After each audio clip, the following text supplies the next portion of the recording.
Darbie brāļi un māsas Kristū, šīs dienas mūs gatavo Kristus dzimšanas svētkiem, un šodien mums kā paraugs evaņģēlijā ir jaunava Marija. Un noteikti daudz no jums arī zināt, ka Lūkas evaņģēlija sākumā pirmajā nodaļā ir divas pasludināšanas.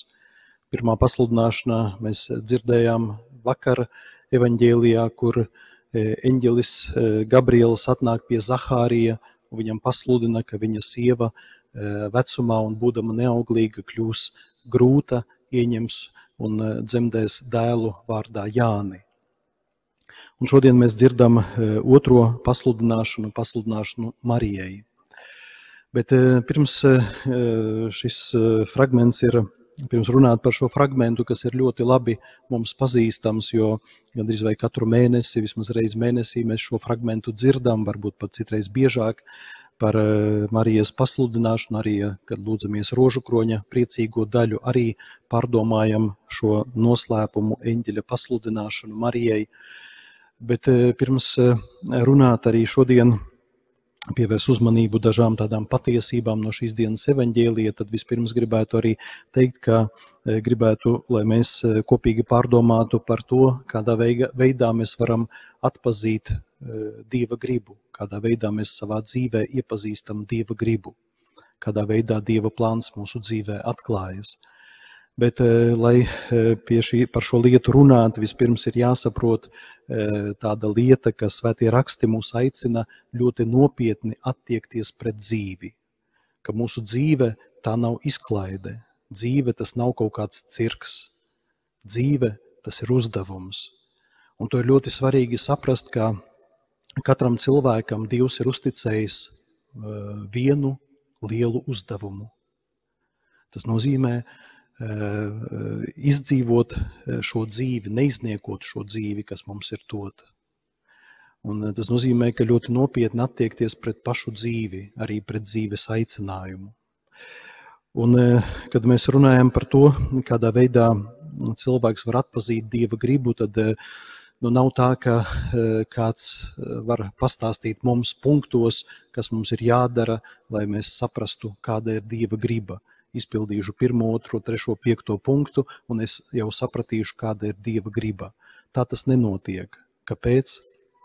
Tāpēc, ka Dieva griba atklājās, Dievs ar mums veido attiecības, un attiecībās atklājas Dieva griba. Tas nenotiek uzreiz vienā brīdī, bet tas ir vesels process. To varētu citreiz salīdzināt ar deju. Deja. Lai iemācīties dejot, svarīgi ir nevienam tikai dejot, bet iemācīties dejot ar otru, izjust savu partneri un iemācīties harmoniski dejot. Tas nav viegli, tas ir dzīves process, bet svarīgi ir vismaz zināt, kam šajā dejā ir svarīgi pievērst uzmanību. Un šodien mēs dzirdam, kad eņģelis Gabriels atnāk pie Marijas, kādus vārdus viņš viņai saka. Viņš saka, žēlastības pilnā kungs ir ar tevi. Ko nozīmē šie vārdi žēlastības pilnā? Tas nozīmē, ka Marija dzīvo svētdarošās žēlastības stāvoklī. Tas nozīmē, ka viņa rūpējas par to, lai būtu tuvu Dievam. Un priekš mums tas nozīmē, ka, ja mēs gribam pazīt, ko Dievs no mums sagaida, tad pirmā lieta mums ir jācīnās ar grēku. Tas nenozīmē to, ka, ja mēs uzvaram grēku, tad tas grēks nekad mūsu dzīvē neparādīsies, bet tas nozīmē, kad arī mēs sagrēkojam, tad mēs ejam uz grēksūdzi un mēs atjaunojam sevi svētdarošo žēlastību. Nevis gulēt, kā cūka iekritusi dubļos, savos grēkos, bet celties, nomazgāties. Jo, ja cilvēks nerūpējas par Dieva žēlastību savā dzīvē, dzīvo grēkos, tad kādu Dieva gribu viņš var saprast savā dzīvē? Viņš to nekad nesapratīs. Pirmā tā lieta, tā ir cīņa ar grēku. Un ne tikai ar pašu grēku, bet šeit ir arī teikti vārdi, kungs ir ar tevi. Marija rūpējās par to, lai būtu kopā ar Dievu. Jo redziet, šeit es domāju, ka labi saprotat arī šo atšķirību, ka tas ir kā medaļas divas puses. No vienas puses tā ir cīņa ar grēku, bet no otras puses darīt visu iespējamo, lai būtu tuvu Dievam. Jo var gadīties cilvēka dzīvē tā, ka cilvēks uzvar grēku, bet viņš nerūpējas par to, lai veltītu laiku Dievam, lai palasītu svētos rakstus, lai atnāk uz baznīcu. Jo ir cilvēks, kā kādreiz bīskaps Antons Justs sauca kristiešus, kas 2 reizes gadā nāk uz baznīcu, kā LZ katoļi, Lieldienu Ziemassvētku katoļi. Cilvēks, kas 2 reizes gadā atnāk uz baznīcu. Ja cilvēks 2 reizes gadā atnāk tikai uz baznīcu, tad arī cilvēkam, kādā veidā viņš varēs saprast Dieva gribu. Tas nozīmē, ka viņā pat nav vēlmes būt tuvu Dievam, rūpēties par to, lai pazītu, ko Dievs no manis sagaida. Tātad šīs 2 lietas, ka pirmkārt mēs cīnāmies ar grēku savā dzīvē, bet otrkārt rūpējamies par to, lai būtu tuvu Dievam. Daudz no jums arī varbūt esat to nevienu reizi dzirdējuši, piemēram, ja kāds cilvēks, viņam ir kaut kāda vajadzība griezties pie priestera, kurš ir nozīmēts diecēzē par eksorcistu. Viņš atnāk ar kaut kādu problēmu pie priestera. Tad arī pat priesteris eksorcists neko nevar darīt pirms tam, kā cilvēks sagatavotos labai grēksūdzei un izsūdzētu savus grēkus un atjaunotu sevī Dieva žēlastības stāvokli, ka cilvēks būtu žēlastības stāvoklī. Ja šis pirmais solis nav izdarīts, tad tu vari skaitīt gan eksorcismus, gan dažādas lūkšanas, nekas nenotiks. Ja, ka pirmā lieta ir tiešām būt svētdarošās žēlastības stāvokli, rūpēties par to, lai būtu tuvu Dievam. Pēc tam otra tāda lieta, mēs dzirdam, ka eņģelis vēršoties pie Marijas saka, nebīsties Marija. Jo, kad viņa sadzirdēja eņģeļa vārdus, viņa iztrūkās par šiem vārdiem un domāja, kas tas varētu būt par sveicienu. Marija, normāli sakot, nobijās. Daudzi cilvēki saka, kad es jūtu sirdī mieru, tas nozīmē, ka es pildu Dieva gribu. Es, piemēram, esmu ģimenē, laulībā, un es iemīlos kādā cilvēkā, un man ar viņu ir labi. Es tādu jūtu iekšēju mieru, esot ar šo cilvēku. Bet tas, ka tev ir vīrs vai sieva, tev ir bērni, ja, un tu pārkāp laulību, cilvēks saka, es jūtu mieru. Un tas ir apstiprinājums, ka tā ir Dieva griba. Uz to es atbildētu arī ar viena priestera teicienu. Viņš saka, Dievs nav smaržas. Dievs nav smaržas, kuras ir jājūt. Jo cilvēki citreiz saka, es nejūtu Dievu. Dievs nav smaržas, kas ir jājūt. Dievs ir reāls mūsu dzīvē. Un tāpat mēs nevaram dzīvi, arī savu garīgo dzīvi balstīt uz emocijām. Vai es jūtu mieru, vai es jūtu nemieru. Tas nav rādītājs. Bet rādītājs tieši ir tas, ka Marija, neskatoties uz to, ka viņa satrūkās, ka viņa sajūta arī bailes sevī. Šis Dieva vārds, šī tikšanās ar Dievu sāka, varētu teikt, izmainīt viņas dzīvi. Marija nekļuva mierīga, ka viņa pēc tam sajūta tādu Dieva mieru. Tieši otrādāk, viņa uzreiz pēc eņģeļa pasludināšanas salasīja somu un devās tālā ceļā. Viņa dodās ceļā, viņa nepaliek mierā. Un tāpēc redzam, ka nevajag dzīvē arī jaukt to, ka, ja es jūtu kaut kādu iekšēju mieru, tas nozīmē, ka tas ir apstiprinājums, ka tā ir Dieva griba. Nevienmēr tā tas ir. Un vispār tā ir bīstama lieta balstīt savu garīgo dzīvi uz emocijām. Jo dažreiz cilvēki tieši tā saka, ka es Dievu nejūtu, tāpēc es nelūdzos, jo es Dievu nejūtu.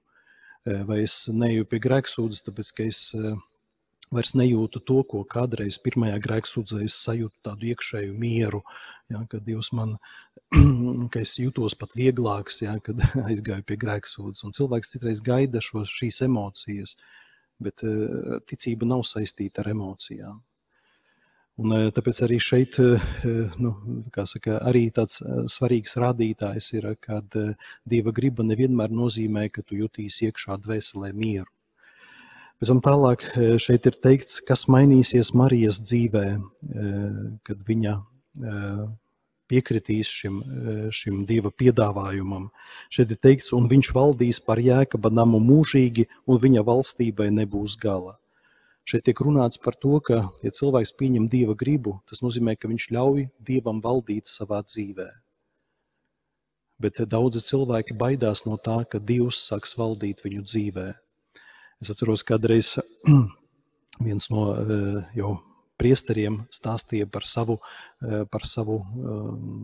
jaunības gadiem, kad viņš piedalījās kādās rekolekcijās, tad rekolekcijās teica, ka jums ir jālūdzās arī par sava aicinājuma atpazīšanu, uz ko Dievs tevi aicina, varbūt uz priesterību, varbūt uz ģimenes dzīvi, ja, ka lūdzies šajā nodomā.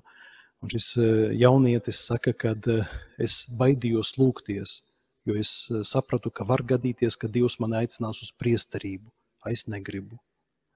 Ja, un tāpēc viņš nelūdzās.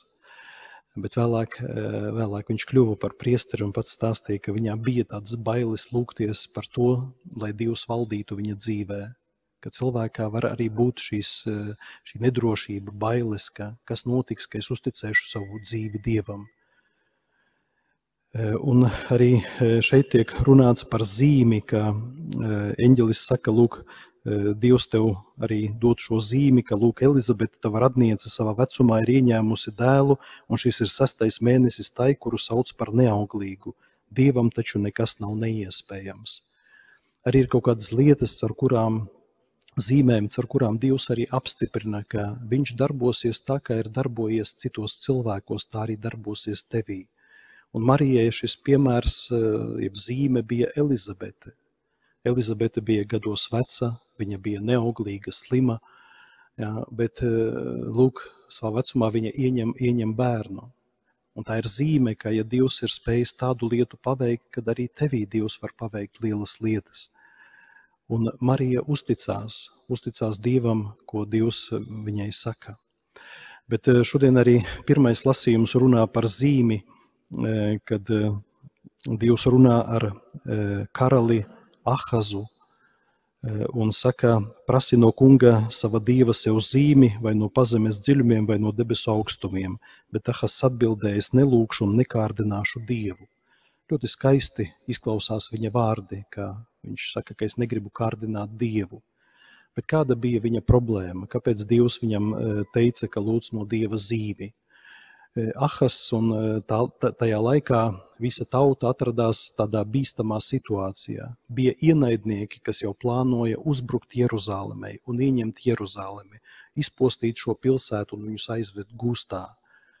Bet Ahaz jau bija karalis nolēmis noslēgt līgumu ar citām tautām, lai viņu aizsargātu. Bet Dievs saka, nenoslēdz līgumu ar šīm tautām, jo pēc tam tas viss vērsīsies pret tevi. Es būšu ar tevi un es tev palīdzēšu. Un ja tu netici, tad paprasi zīmi, es tev došu zīmi, ka es esmu kopā ar tevi. Bet Ahaz jau bija nolēmis, ka viņš rīkosies savādāk nekā Dievs no viņa prasa. Un tāpēc viņš saka, ka es neprasīšu zīmi no Dieva. Bet viņš parādīja to, ka viņš negrib pildīt to, uz ko Dievs viņu aicina. Bet viņš jau sen ir nolēmis savu. Un zinām, kā tas viss stāsts arī vēlāk beidzās ar Ahazu, ka tiešām tas līgums, ko viņš noslēdz ar citām tautām, vērsās pēc tam pret viņu. Bet viņš nepaklausīja Dievu un nepildīja Dieva gribu. Tāpēc arī šodien šajos vārdos varbūt arī pievērsīsim to uzmanību tieši par to, lai mēs paši dzīvotu žēlastības stāvoklī, lai mēs rūpētos par to, lai būtu tuvu Dievam savā ikdienas dzīvē, un arī par to, lai ļaut Dievam arī ienākt mūsu dzīvē un arī vadīt mūsu dzīvi. Amen.